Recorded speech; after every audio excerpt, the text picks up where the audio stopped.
শুভ সকাল বন্ধুরা, কেমন আছো সবাই? মনির সংসারে আর একটি নতুন ব্লগে সকলকে স্বাগত জানাই। আজকের দিনটা হচ্ছে মঙ্গলবার আর ঘড়ির কাঁটায় এখন সকাল 7টা বাজে। তো এখন থেকেই আজকের ব্লগটি শুরু করলাম, পুরো ভিডিওটা সাথে থেকো। আশা করছি তোমাদের বেশ ভালো লাগবে। সকালবেলা ঘুম থেকে উঠেই হাত মুখ ধুয়ে যখন আমি বাইরে আসি আর কি, তখন দেখি যে কলের জলটা খুলেছে কিনা। তবে আজকে কলটা খুলতেই দেখছি জল পড়ছে না, কলের জল আসেনি। তাই সিঙ্ক থেকে জল নিয়ে এই যে মেন দরজায় জল দিয়ে দিলাম, পুরোটা ধুয়ে দিলাম। আর এখন যাব চলো ব্রাশ করতে। সকালবেলাতে কলের জলটা না খোলা দেখলে না ভালো লাগে না, অনেকগুলো জল ভরার ছিল, বিশেষ করে বোতলগুলোই ফাঁকা থাকে। তো বোতলগুলো ভরার জন্য আর কি সকালবেলার জন্য দেখি যে জলটা এসেছে কিনা। প্রথমেই জল ভরার কাজটা করি, তো মেন দরজায় জল দিয়ে এসে, তবে আজকে কী কারণে জলটা আসেনি জানি না। ওইদিকে দরজাটা ঠেসিয়ে রাখলাম, বর আসবে ডিউটি থেকে। আর আমি এইদিকে পায়চালি করতে করতে ব্রাশটা করে নিচ্ছি। এতক্ষণে কলের জল থাকলে জলগুলো আগে ভরতাম, তারপর ব্রাশটা করতাম। তো কিন্তু যেহেতু জল আসেনি, তাই এদিকে পায়চালি করতে করতে ব্রাশটা করে নিলাম। আর দেখো, কলের জল আসেনি বলে ট্যাঙ্কির জলটাতে আজকে আমি মুখ ধুচ্ছি। নাহলে আমি বেশিরভাগ কলের জলেই ধুই। আর কলের জলটা কিন্তু সকালবেলাতে বেশ গরম আসে, তবে ট্যাঙ্কির জলটা একেবারে ঠান্ডা। যাই হোক, চলো ব্রাশ করা হয়ে গেল। এখন ঘরেতে এসে বললাম, এই বোতলগুলো চারিদিকে কি বলবো ছড়িয়ে থাকে, যেখানে যেখানে যে জল খায় চারিদিকে ফেলে রেখে দেয়। তাও এখন তার ভরা হচ্ছে না, তাই বালতির মধ্যে সমস্তটা রেখে দিলাম। আর সবটাই যেহেতু ফাঁকা রয়েছে, পরে আবারও ফিল্টার থেকে ভরে নেবো। আর এদিকে চাটা বসিয়েছিলাম, বড় চলে এসেছে ডিউটি থেকে, ও ব্রাশ করা হয়ে গেছে, বসে রয়েছে চা খাওয়ার জন্য। তো এখন ওকে চাটা দিয়ে দিচ্ছে আগে। আর ও তো সকালবেলা রুটি দিয়ে চা খায়। আসলে ও তো আর বেলা করে মুড়ি টুড়ি খায় না। এই সকালবেলাতে দুটো চা রুটি খেলো, খুব যদি ইচ্ছা হয় বাড়িতে থাকলে তাহলে মুড়ি খায়, না হলেও খায় না। তাই সকালবেলায় রুটি চাটা খেয়ে নেয় আর কি। তারপর দেখো, ছেলে মেয়েদেরকে এখন তো ওঠাতে ওরা তো একটু দেরি করে ঘুম থেকে উঠছে, আর যে কারণে আমার কাজের একটু লেট হয়ে যাচ্ছে। তাও আজকে একটু বললাম তাড়াতাড়ি করে আর কি ওঠালাম। একবার ডাক দিলে হলো না, দুবার ডাক দিলাম, তবে গিয়ে সব উঠলো। ওরা যতক্ষণে ওদিকে চা খাচ্ছে, বললাম বিছানাটা আদরটা না অনেক দিন হলো চেঞ্জ করা হয়নি, নোংরা হয়েছে, একটু একটু হয়েছে হালকা হালকা, সাদাগুলো নে। তবে বললাম আজকে তুলে দিই, একটু একটু নোংরাতে ভালো, খুব বেশি নোংরা হয়ে গেলে আবার কাচতে অনেকটা সময় লাগবে। আর একটা কাঁচা চাদর পেতে দিলাম। সুতির চাদরগুলো কী বলো তো, বেশ ভালো লাগে, আমার বেশ ভালো লাগে। তবে সুতির চাদরের একটা খারাপ দিক মাঝখানটা ভীষণ তাড়াতাড়ি নষ্ট হয়ে যায় আর রঙটাও ফেড হয়ে যায়, কিন্তু সাইডগুলো কিন্তু বেশ ভালো থাকে। যাই হোক, চাদরটা সুন্দর করে টান টান করে পেতে নিলাম। আর এদিকে বালিশের কভার বলতে একটা বালিশের কভারই চেঞ্জ করলাম, আর বাকি দুটো ওই বালিশের কভারগুলোর উপরে এগুলো পরিয়ে দিলাম। আর এদিকে ব্ল্যাঙ্কেটটা গুছিয়ে রেখে দিলাম। আর এদিকে খাটটা এখন গুছিয়ে নেব। আর খাটের ওপরে এই যে ব্ল্যাঙ্কেটটা এখন বাক্সর ওপরে রেখে দিচ্ছি। যাই হোক, তোমরা ভিডিওটা দেখতে থাকো, আর দেখার সাথে সাথে একটা লাইক একটা কমেন্ট করে দিও। আর যদি নতুন বন্ধু হয়ে থাকো তাহলে অবশ্যই বলবো চ্যানেলটিকে সাবস্ক্রাইব করে পাশে থাকতে, অবশ্যই একটু সাপোর্ট করো। আর এদিকে দেখো চেয়ারের অবস্থা, চেয়ারটা একদম অগোছলো হয়ে থাকে, যেটা পারবে সবটাই চেয়ারটাতে মধ্যে রেখে দেবে। তবে আমি ওই যে সকালবেলা একবার গুছিয়ে দিই, আর যখনই দেখতে পাই যে চেয়ারের মধ্যে জিনিস রয়েছে তখনই কিন্তু আমি সরিয়ে দিই। আর তারপর এই তো ছেলেমেয়েরা চা খেলো, চায়ের জায়গাটা একটু ভালো মতো পরিষ্কার করে দিলাম মুছে নিয়ে। আর জানো তো, দুদিন থেকে কয়েকদিন থেকে ডাস্টবিনের লোকগুলো আসেইনি, আসলে আবার দুটো আসবে, দুজন আসবে পরপর, আর না আসলে একজনও আসেনি, একজনেরও সিটির আওয়াজ শুনতে পাইনি। আর ওইদিকে প্লাস্টিক নোংরা, প্লাস্টিক আর এইসবগুলোই জমা হয়ে রয়েছে। আর এদিকে এই ঘরটাও একটু পরিষ্কার করে ঝাঁট দিয়ে দিই প্রতিদিন। এদিকে আমার মেয়েকে দেখেছো, পড়তে বসতে বললাম, কিছুতেই যদি পড়তে বসে, আমার মেয়েটার না একটুও পড়াশোনার ইচ্ছা নেই, জানো তো, একটু পড়াশোনার ইচ্ছে নেই। কতবার যে ওকে বলতে হয় পড়তে বসতে।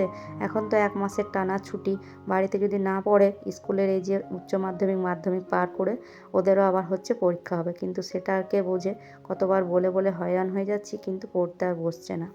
এর মাঝে সকালের বাসি কাজ, স্নান পুজো সবটাই করে নিচ্ছি অফ ক্যামেরাতে। আর এখন করছি মুড়ি খাওয়ার জন্য একটু কলাই সেদ্ধ। সেই যে সিজানোর সময় কলাইটা সেদ্ধ করেছিলাম 5 রকমের কলাই, তো ওটাই বেশ কিছুটা ছিল, যেটা বেশ কয়েকদিন থেকে ভাবছি যে সেদ্ধ করব, কিন্তু কোনো দিন হয়তো বাসি তরকারি থাকছে, কোনো দিন হয়তো ঘুগনি বানাচ্ছি, এটাই আর কি, বানানো আর হচ্ছে না। তবে আজকে এই যে আলু দিয়ে দিলাম আর কলাইটা দিয়ে, আর এখন একটু নুন দিয়ে সেদ্ধ করতে দিলাম। ওদিকে কলাইটা যতক্ষণে সেদ্ধ হচ্ছে ততক্ষণে এদিকে ভাতটা বসিয়ে দিলাম, এদিকে ভাতটাও হতে থাক। ততক্ষণে এই যে কলাইটাও সেদ্ধ হয়ে গেছে, মাঝে হচ্ছে একটু সবজিপাতিগুলো আর কি দেখছিলাম, আর মুড়িটাও রেডি করে নিয়েছি। আর এদিকে এই যে কলাইটা হয়ে গেছে রেডি। আর এখন শুকনো লঙ্কা একটু তেলের মধ্যে দিয়ে ছনকে দিলাম, ব্যাস হয়ে গেল। 3 জনের মুড়িটা রেডি করে নিয়েছি ওইদিকে। এখন মেয়েকে বললাম বাটিগুলো দিতে, ঝটপট করে এখন কলাই সিদ্ধ মুড়িটা খেয়ে নেব। আর তোমাদের কার কার ভালো লাগে কলাই সিদ্ধ মুড়ি খেতে অবশ্যই কিন্তু জানিও। আসলে আজকে মঙ্গলবার তো তার জন্য ভাবলাম নিরামিষ, তো মুড়ি খাওয়ার জন্য কিছু নেও, সেই জন্য ভাবলাম কলাইটা সেদ্ধ করে দিই, না হলে হচ্ছেই না সেদ্ধ করা। যাই হোক অনেকটাই করেছি, রাত্রেবেলা হলেও মুড়ি দিয়ে খাওয়া হয়ে যাবে। আজকে তো মঙ্গলবার, বরের আজকে রেস্ট রয়েছে, তো ও গেল একটু আগেই দোকানে, বলেছিল আজকে রেশন ছাড়াতে যাবে, তবে রেশনটা ছাড়াতে যায়নি আজকে।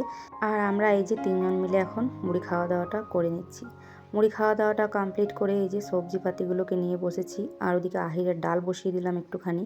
কালকে বর নিয়ে এসেছে একটা বড় মতন ফুলকপি, তো ওটা দিয়েই রান্না করব, মানে ওটাই রান্না হবে আজকে। যাই হোক ফুলকপি তো এবারে মানে দাম আর কমলোই না, মানে 10 টাকা 5 টাকায় যে ফুলকপি পাওয়া যায় তেমন কিন্তু এখনও পাওয়া যায়নি। এখনও কিন্তু দাম বেশ ভালোই আছে, তো বেশ বড় সাইজের ফুলকপিটা।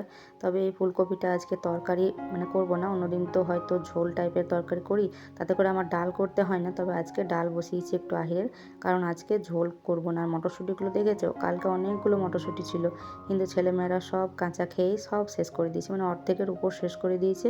কয়েকটা মাত্র রয়েছে, তো মেয়েকে বললাম মটরশুঁটিগুলো ছাড়িয়ে দিতে। তো চলো বন্ধুরা, সবজিপাতিগুলো গুছিয়ে নিয়ে আগে তারপর হচ্ছে রান্নাটা শুরু করব। ফুলকপিটা আগে বানিয়ে নিই, আর এর সাথে একটা কিছু ভাজা তো অবশ্যই করব, তো ভাজাটা হচ্ছে আলু ভাজাই করতে হবে। যাই হোক সবজিপাতিগুলো সবটা বানিয়ে নিয়েছি, তবে আরেকটা জিনিস করব সেটা এখনও করিনি, তো ওটা করবো একটু পরে, ওটা একটু সময় লাগবে সেই জন্য আর করিনি। এদিকে হচ্ছে ডালটা হয়ে গেছিলো, ডালটা নামিয়ে নিয়েছি, আর ভাতটাও নামিয়ে নিয়েছি এর মধ্যে। আর এই যে দেখো কালকে পাশের বাড়ির ওরা এই কুলগুলো দিয়েছিল, তো বেশ কিছু কাঁচা কাঁচা ছিল, সেগুলো কুল মাখা করব। আর এগুলো হচ্ছে একটু বিট নুন মাখিয়ে রৌদ্রের মধ্যে দিয়ে আসলাম। তো এদিকে দেখো আলু ভাজা বানিয়ে বললাম একটু আলু ভাজা বানাবো আর কি, আলু ভাজা করব। তো আলু ভাজাটা এদিকে বসিয়েছি, নুন হলুদ দিয়ে দিলাম। আর হ্যাঁ, শুধু শুধু আলু ভাজাটা করবো না, মানে একটু উপর থেকে হচ্ছে পোস্ত ফোড়ন দেবো।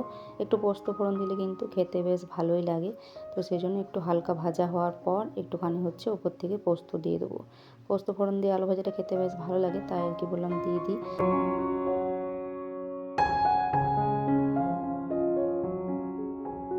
তো বন্ধুরা আলু ভাজাটা হয়ে গেছে, আলু ভাজাটা নামিয়ে একটু তেল দিয়ে এই যে ফুলকপিগুলো ভেজে নিয়েছি। তো ফুলকপি আলু দিয়ে আজকে তরকারি করব না, ফুলকপি আলু মটরশুঁটি এটা হচ্ছে একটু ওই কষা কষা মতো করব। তো ওরকম টাইপের করব, কারণ প্রতিদিন ওই একঘেয়েমি মানে তরকারি ভালো লাগছে না। যদিও ফুলকপিতে সেভাবে কারো বাড়িতে অরুচি নেই, মানে ভালোবাসে ফুলকপিটা খেতে, কিন্তু তার মধ্যেও হচ্ছে আর অন্য কিছু অনেক রেসিপিতে হয়, তবে অনেক কিছু তার জন্য কিন্তু অনেক জিনিসপত্র লাগে। তো তার জন্য ঘরোয়া উপকরণ দিয়ে যেটুকু হয় সেটাই মানে করার চেষ্টা। তবে আজকে কোনো রকম জল দেবো না ফুলকপিতে, একটু কষা কষা মতো রান্না করব। তো দেখো ফুলকপিটা তো ভেজে তুলে নিয়েছি, আর ওই তেলের মধ্যে হচ্ছে একটু আলুটা মটরশুঁটি টমেটো সবটা হচ্ছে একসাথে দিয়ে দিয়েছি, নুন হলুদ জিরে গুঁড়ো ধনে গুঁড়ো আর একটু কাশ্মীরি লঙ্কার গুঁড়ো, আর হচ্ছে এদিকে একটু চিনি দিলাম। আর এই যে ফুলকপি ভাজাটা এখন দিয়ে দিলাম, চলো এখন কষাতে থাকি বেশ কিছুক্ষণ। আর একটু করে হচ্ছে জল দিয়ে কষাবো। জল দিয়ে কষাতে কষাতে যখন হচ্ছে হালকা হালকা মানে সেদ্ধ হবে, আর সাথে হচ্ছে কষা কষা মতো দেখো হয়ে গেছে। তো ব্যাস আজকে তরকারিটা কিন্তু এরকমই থাকবে, ব্যাস এই তরকারি দিয়ে ভাত খাওয়া কিন্তু সুন্দর হবে, আর খেতে কিন্তু দারুণ হয়েছিল। আর উপর থেকে এই যে ধনেপাতা দিয়ে দিলাম, ভীষণ সুন্দর হয়েছিল খেতে, কিন্তু সবাই ভীষণ পছন্দ করেছিল। আর সব শেষে বানাচ্ছি হচ্ছে এই যে ফুলকপি দিয়েই, আজকে তো বললামই যে দুটো রেসিপি মানে বানাচ্ছি আর কি। এই যে সকালে তো তরকারিটা বানালাম, আর এটা বানাবো হচ্ছে রাত্রেবেলা। তবে এখন একটু রেডি করে রাখছি, যাতে করে আমাকে আবারও রাত্রেবেলা কড়াই টড়াই না লাগাতে হয়, তাই মশলা হচ্ছে পুরটা বানিয়ে রাখছি। আশা করি তোমরা বুঝতে পেরে গেছো যে কি বানাবো এটা দিয়ে, তো অবশ্যই তোমরা বুঝতে পেরে গেছো। তো সেটাই হচ্ছে পুরটা বললাম বানিয়ে রেখে দিই। তো চলো পুরটা এই যে হয়ে এসেছে, এখন এটা বাটিতে রেখে ঢাকা দিয়ে একপাশে রেখে দেবো। আর তারপর বাকি রান্নাঘরের সমস্ত কাজগুলো এখন করে নেব। প্রতিদিনের যে সমস্ত গ্যাস মোছা, বাসন ধোয়া, অনেকগুলো বাসনও রয়েছে, তো সেগুলো এখন ধোবো। তারপর হবে দুপুরের খাওয়া দাওয়া। সারাদিনে আমাদের কতবার যে আমাকে বাসন ধুতে হয় তার কোনো ঠিক নেই, জানো তো। মানে অগুন্তিবার বাসন ধুতে হয়, ওই পড়তেই রয়েছে টুকটাক সিঙ্কের মধ্যে, আর ধুতেই রয়েছি। তো এই তো হলো একটু আগে হচ্ছে বাসনগুলো ধুলাম, যেগুলো ছিল জলখাবার খাওয়া আর সেগুলো। আর তারপর এখন হচ্ছে বললাম কুকার টুকার এগুলো ধুয়ে নিই। তো বন্ধুরা, ভিডিও দেখার সাথে সাথে প্লিজ একটা লাইক করে দিও, আর নতুন বন্ধু হয়ে থাকলে অবশ্যই চ্যানেলটিকে সাবস্ক্রাইব করে দিও। আর হ্যাঁ, যারা যারা ভিডিও দেখছো তারা কিন্তু অবশ্যই একটা করে কমেন্ট করে জানিও যে কে কোথা থেকে ভিডিও দেখছো। আগের দিনের ভিডিওতে অনেক দিদি বোনেরা আমাকে ভিডিওতে মানে কমেন্ট করেছো, বেশ ভালো লাগছিলো, মনটা ভীষণ আনন্দ লাগছিলো। কিন্তু মাঝে কয়েকদিন কমেন্ট অনেকটাই কম আসছিলো বলে একটু খারাপ লাগছিলো। যাই হোক, দুপুরের খাওয়া দাওয়া এখন কমপ্লিট। গেছিলাম ছাদে গিয়ে এই যে কাপড় চোপড়গুলো যেগুলো কেচেছিলাম, চাদর বালিশের কভার সবটাই হচ্ছে নিয়ে আসলাম। আর শুকিয়েও গেছে ভালো মতো, কারণ রোদ বেশ চড়া রোদ দিচ্ছে, আর রোদে সেভাবে বসাও যাচ্ছে না। তাই চলে এলাম নিচেতে, কাপড়গুলো গুছিয়ে নিয়ে একটুখানি শোবো, ওই শুয়ে শুয়ে ভিডিও এডিটিং করব, এগুলো আর কি, ফোন দেখবো। যাই হোক, এখন কাপড়গুলো গুছিয়ে নিই, গুছিয়ে যেটা যার জায়গা সেই জায়গা মতো রেখে দিই।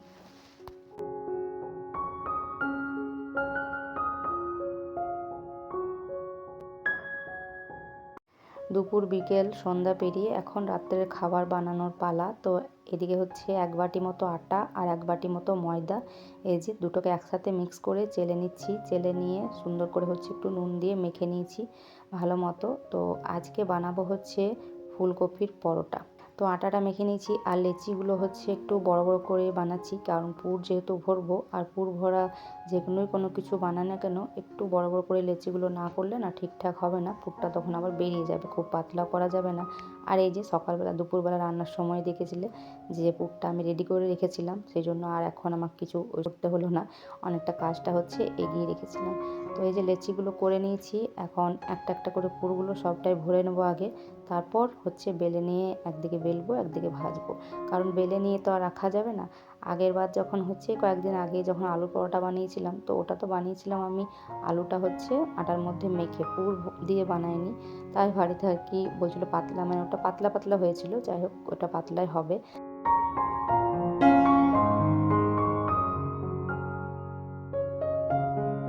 তো দেখো বন্ধুরা, এইভাবে আমি পুরগুলো ভরে নিচ্ছি, আর পুর কিন্তু আমি অল্প অল্প করে দিইনি, কিন্তু পুরটা কিন্তু বেশ ভালো মতোই ভরছি, যাতে করে হচ্ছে পুরটা আর কি পাওয়া যায় পরোটার ভেতরে, মানে মনে হয় যে হ্যাঁ পুর ভরা কিছু খাচ্ছি। তো দেখো, যতটা আর কি লাগছে ততটা করে আমি পুরটা ভেতরে দিচ্ছি। আর এই পুরটাতে আমার সব কটা বেশ ভালো মতো হয়ে গেছিলো, শেষেরটাতে খুব বেশি ভরা হয়েছিল আর কি।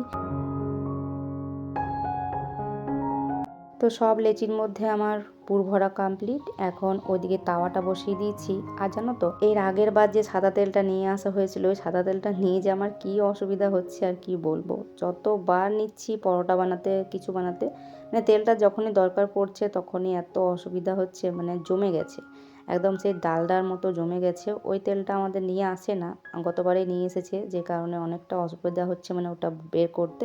তো এখন কোনো রকমে ওই খুন্তি দিয়ে আর কি বের করলাম, যেহেতু অনেকটা হচ্ছে মানে বোতলগুলো লম্বা টাইপের। তো খুন্তি দিয়ে বের করে ওই যে বাটির মধ্যে দিয়েছিলাম, তার উপরে চাপিয়ে রেখেছিলাম যাতে ওটা গলে যায়। তো ওটা হচ্ছে সাইডে ওই জন্য ধরে নামিয়ে রাখলাম। আর এখন দেখো একটা একটা করে বেলে নিচ্ছি, মানে দুটো প্রথমে বেললাম, তারপরে এগুলো ভেজে নিই, তারপরে ওই একটা একটা করে বেলবো, একটা একটা করে ভাজবো। একা হাতে করতে গেলে এভাবে করতে হবে, কারণ একজন যদি থাকে, কেউ যদি বেলে দিল তাহলে হচ্ছে একটু তাড়াতাড়ি করে হয়ে যায়। আর জানো তো, মানে পুর ভরা জিনিস তো খুব বেশি চাপ দিয়ে তো বেলতে পারবো না, যতটা পারলাম আর কি বেলেছি। দেখো সুন্দর হয়েছে, আর প্রত্যেকটা মানে পরোটা এত সুন্দর ফুলছিল না বন্ধুরা, এত ভালো লাগছিল, একেবারে সেই লুচির মতো গোল হয়ে ফুলছে। এতটা ভালো লাগছিল না, ভীষণ ভালো লাগছিল, আর ভীষণ সুন্দর হয়েছিল খেতেও, সেরকম কিন্তু নরমও হয়েছিল। প্রত্যেকটা পরোটা দারুণ ফুলছিল, একদম লুচির মতো গোল হয়ে ফুলছিল। তবে সবগুলো তো আর ভিডিও করিনি, দেখো কি সুন্দর ফুলছে একদম। একটু একটু করে তেল দিয়েছি, খুব বেশি কিন্তু আমি তেল দিইনি, যতটা দরকার পড়ছে ততটাই দিচ্ছি। তাতেও কিন্তু ভীষণ সুন্দর, দেখো একদম লুচির মতো ফুলেছে, খুব ভালো লাগছিলো। এরকম যদি মানে লুচির মতো ফুলে ভালো কি না ভালো লাগে বলো। তো এইভাবেই সমস্তটা হচ্ছে করে নিয়েছি। পুরোটা ভিডিওটা আর করছিলাম না, কারণ পুরোটা ভিডিও করলে তো অনেকটা বড় হয়ে যাবে ভিডিওটা, এমনিতেই ভিডিওটা বড় হয়েছে একটু। আর দেখো, এটা সব থেকে শেষেরটা। তো প্রত্যেকটা মানে পরোটা এভাবেই সুন্দর ফুলেছে। তো সবটা হচ্ছে এভাবে কমপ্লিট হয়ে গেছে, খেতে কিন্তু দারুণ দারুণ হয়েছিল। তো বন্ধুরা, আজকে এই যে পরোটার সাথেই আজকের ভিডিওটা এখানেই শেষ করছি। ভালো লাগলে অবশ্যই লাইক কমেন্ট সাবস্ক্রাইব করে পাশে থেকো। আজ তাহলে আসি।